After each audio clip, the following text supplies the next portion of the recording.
Hi everyone. మనం సోకులకు పోయి పక్కన పెట్టేసే ఒక టాపిక్ గురించి అయితే మాట్లాడుకుందాం. ఈ బకెట్స్ అందరి ఇంట్లో ఉంటాయి. మనకి పెయింట్స్ కానీ, భోజనాలు పెట్టినప్పుడు కర్డ్ బకెట్స్ కానీ ఇవి వస్తూనే ఉంటాయి. కానీ ఇప్పుడు సోకులకు పోయి వీటిని పక్కన పెట్టేసి ప్లాస్టిక్ బకెట్స్ వెళ్ళి కొనుక్కొని తెచ్చుకుంటున్నాం అన్నమాట. ఎవరైతే అలా కొనుక్కొని తెచ్చుకుంటున్నారో వాళ్ళ కోసం చెప్తున్నా. ఈ బకెట్లు వచ్చినంత లాంగ్ లాస్టింగ్‌గా ప్లాస్టిక్ బకెట్స్ అయితే బయట కొన్న ప్లాస్టిక్ బకెట్స్ అయితే రావన్నమాట.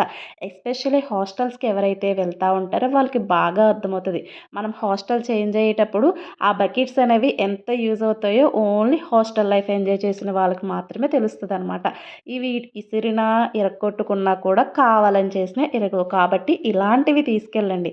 అంతేకాకుండా నేనిక్కడ ప్లాస్టిక్ బకెట్ మీద కూర్చున్నా. నేను కూర్చున్నా విరగలేదు. ఇంకా నాకన్నా ఎక్కువ 100 కేజీస్ వ్యక్తి కూర్చున్నా కూడా ఈ బకెట్లయితే విరగవు. ప్లాస్టిక్‌వి అయితే విరిగిపోతా ఉంటాయన్నమాట. అంతేకాకుండా అపార్ట్మెంట్‌లో ఉన్నవాళ్ళు ఇలాంటి బకెట్స్ యూజ్ చేసుకుంటే ఎక్కువ లాంగ్ లాస్టింగ్‌గా వస్తాయని గుర్తుంచుకోండి.